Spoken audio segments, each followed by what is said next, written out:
Starting now. Ready? Oh, we started.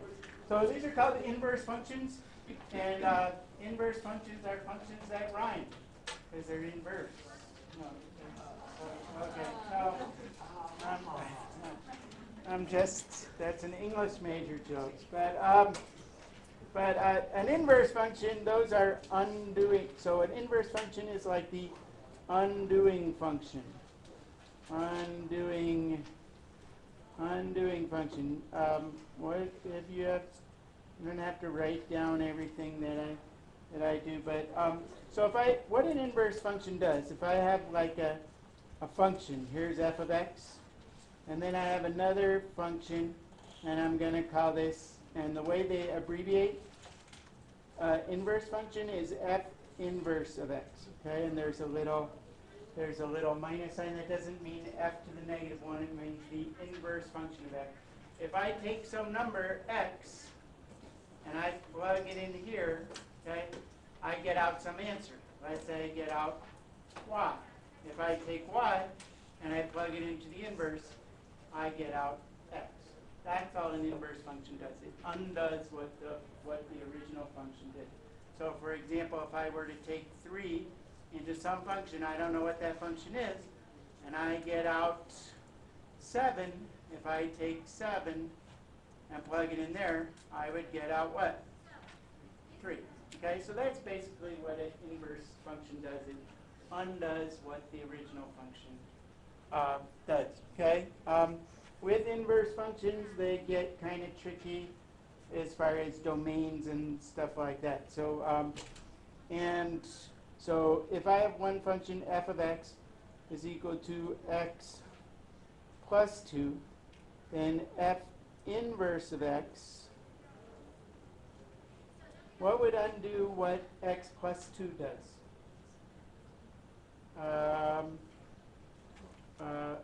Wait, I gotta get my cheat sheet here.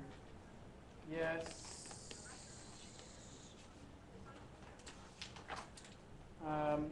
Sam. X minus 2.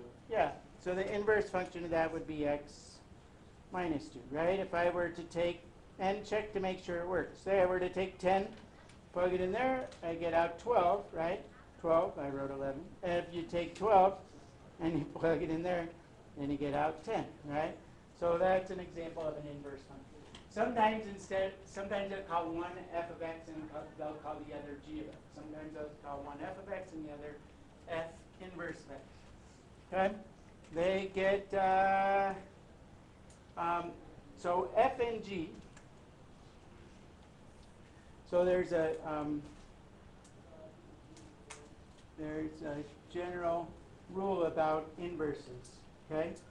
F and g. This is why I tend to use PowerPoints, because I'm sloppy at writing. F and g are inverses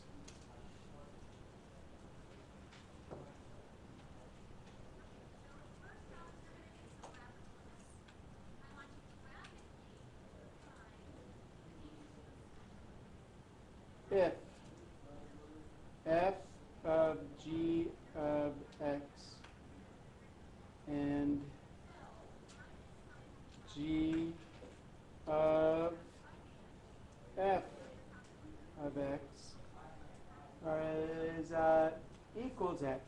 Both equal x for every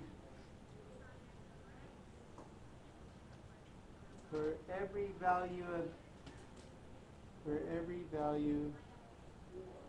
of x in the domain of both f and g. Can you read that? My sloppiness. Sometimes I'll just type it on my board. F and g are inverses of each other if f of g of x and g of f of x is equal to x for every value of x in the domain of f and g. So I'll show you what I mean in a second. Okay? So for example, okay, say I have y equals x cubed. And so let's say that, yeah. And another one I have y equals the cube root of x, right? Or let's call this f of x, and this is g of x. And I have two functions. f of g is equal to, if this is f and this is g, f of g is equal to what? It's equal to x, right? So if I were to take this function y, so g of x, or the cube root of x, and cube it, I would get out x, right? G of f is equal to, well, I would take x cubed. It's backwards, but you're still going to take the same thing, and I'm going to take the cube root of that. What's the cube root of x cubed? X, okay? So whether I plug into f of g or g of f, I'm going to end up with the same answer that I started. You understand that? So the f undoes g, and g undoes f. Yeah? So if I were to take, so for example, what's a nice number that would work in here? What's a nice number that would work? Well, any number works in here. 2. Okay, so 2 cubed is 8, and the cube root of 8 is 2. So that works, right? 8. So going the other way, what's the cube root of 8? 2, and 2 cubed is 8, right? So it works both forwards and backwards. You get into whatever I put into f of g, I get out the same thing. Whatever I put into g of f, I get out the same thing. Now graphically, okay, what this looks like, let's see if I could use some of my cool tools on here if I still remember. Where's my line tool? Can I see it? Oh, there it is, okay. So here's a line right there. And I'm just going to kind of sketch a graph. Do you guys remember what y equals x cubed looks like? Anyone? It's a squiggly thing, right? It looks like this. Kind of. Okay, it goes like that. Okay? And does anyone remember what, or does anyone know what y equals the cube root of x looks like?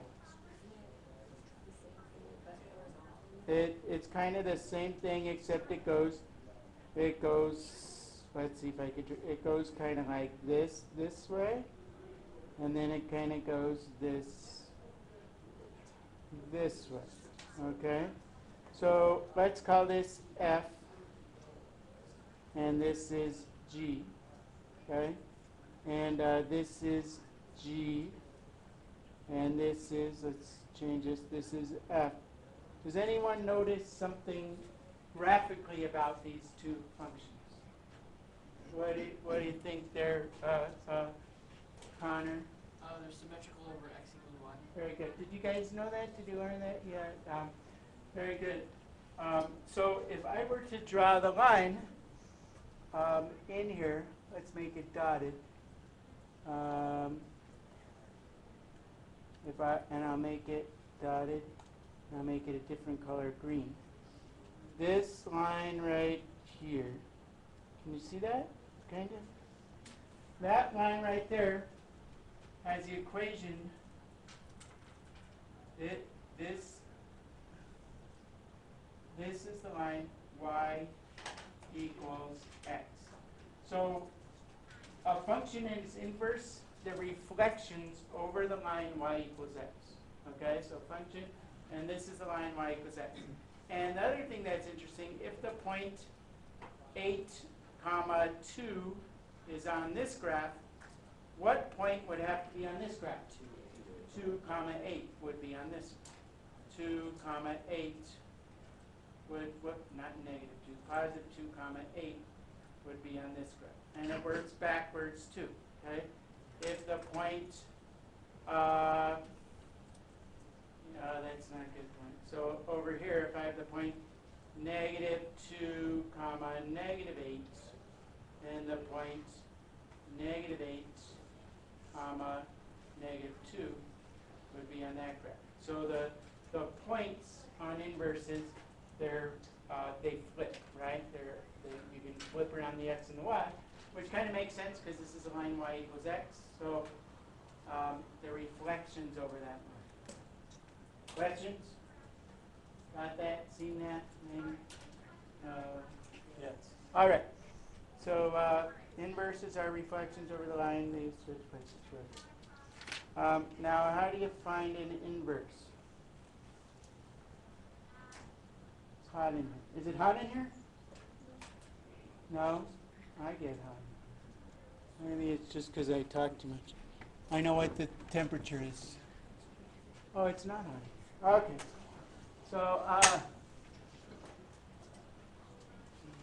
So for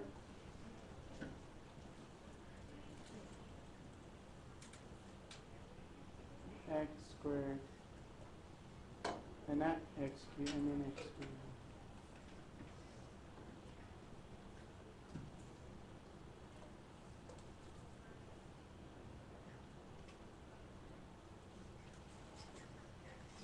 Find its inverse.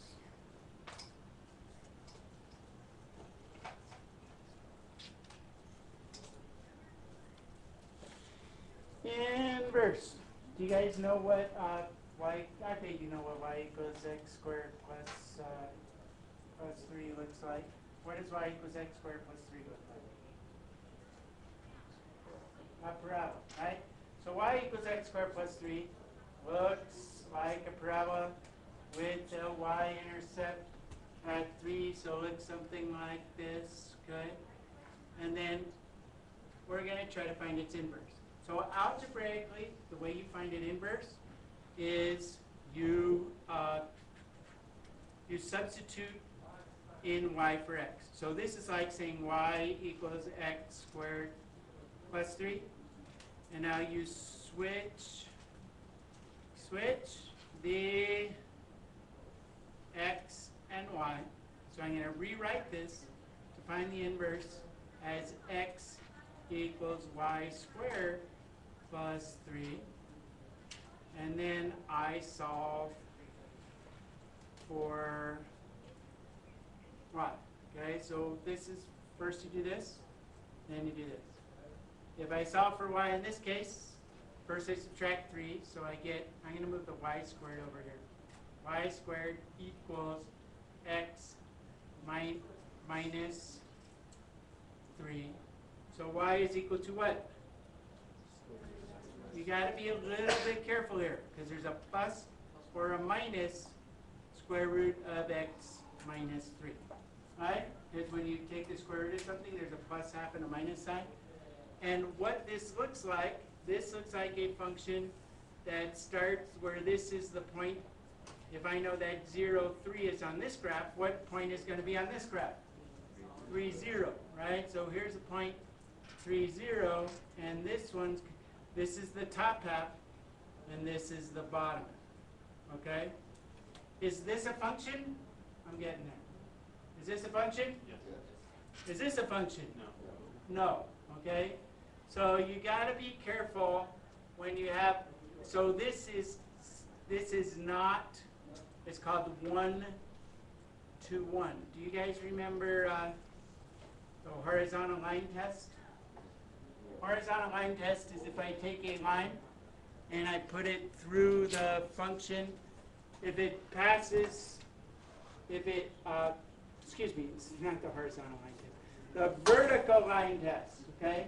Vertical line test tells you whether something is a function or not a function. So this one has 2 y values for 1 x value, so it cannot be a function. This one, it passes the vertical line test, so it is a function, but it is not 1 to 1. And 1 to 1, it has to pass the horizontal line test. So it doesn't really have an inverse, okay? It has 2 parts that could be inverses, but in order to do that, I have to restrict the domain of the original function. So if I were to tell you the function is y equals x plus 3, for x is greater than or equal to 0, then which half of the function would be my inverse? For x is greater, so the reason I took this is because this just gives you this part of the function, right? So which one is which piece is a reflection over the line y equals x? This piece or this piece? The top, right? So this one would be the inverse. If I said that x is less than or equal to 0, then this function would be the inverse, right? So you got to be kind of careful on that because sometimes you have to restrict the domain. If you restrict the domain, then it would be 1-to-1 and it would have an inverse, okay? But if you don't restrict the domain, then it doesn't have an inverse. You can find an equation like this, but only that is not a function, okay? Questions on it? Yes, sir. Just where you said x has to be greater than or equal to 0. Uh-huh. You mean x as in the axis, correct? X as in the possible, Yeah. the x values have to be bigger than 0. Yeah. So I'm only going to choose this side of the line where x is going to be bigger than 0. Otherwise, if I pick anything on this side as well, then I'm going to have two x values for one y value, and I wouldn't have an inverse. So you have to kind of do something. Okay. How much time we got? 8 minutes. I got to show you one more thing because it's kind of tricky. Okay. And then I'll be quiet. So find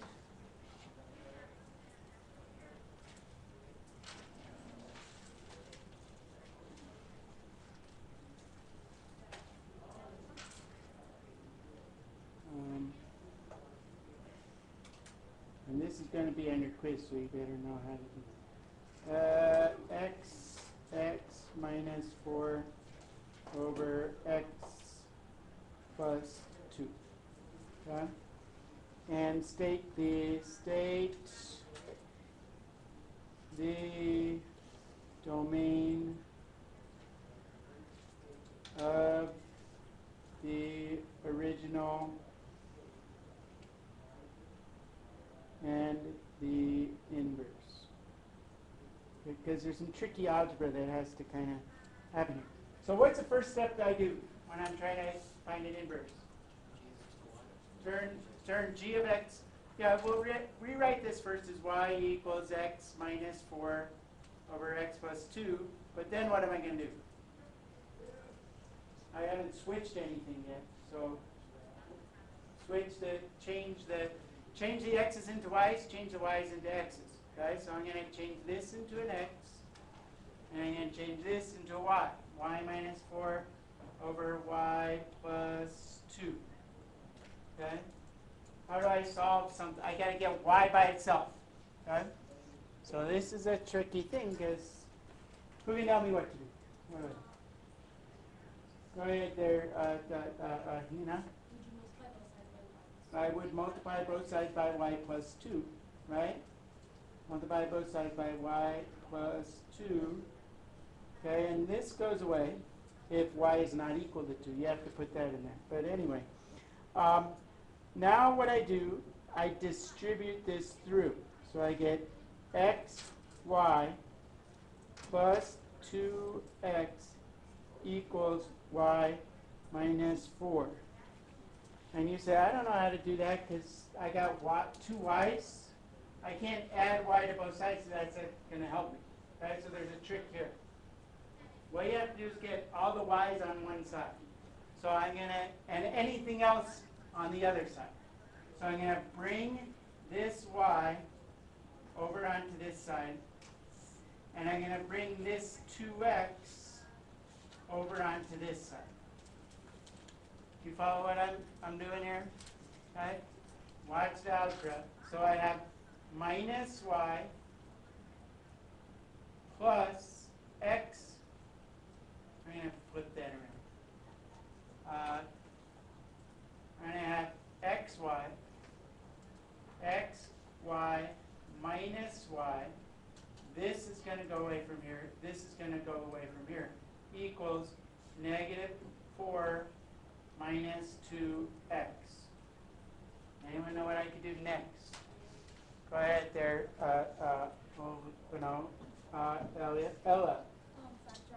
Yeah, so this is the tricky part. Now what you do is you factor out a y. Y times x minus 1 equals negative 4 minus 2x. And then finally, what do? Divide by x minus 1, so I get y equals negative 4 minus 2x over x minus 1. And that's the inverse. Okay? That's tricky. Huh? What's the domain of this? What can x be equal to? 1, 2. X cannot be equal to 1. It can be 2, because the top could be 0. What's the domain of this? X cannot be equal to negative 2. The range of this, what happens with inverses? The domain and the range flip places. So if you were to graph this, you would figure out that you have an asymptote at y equals 1. So this function y cannot be equal to 1. The inverse, x cannot be equal to 1.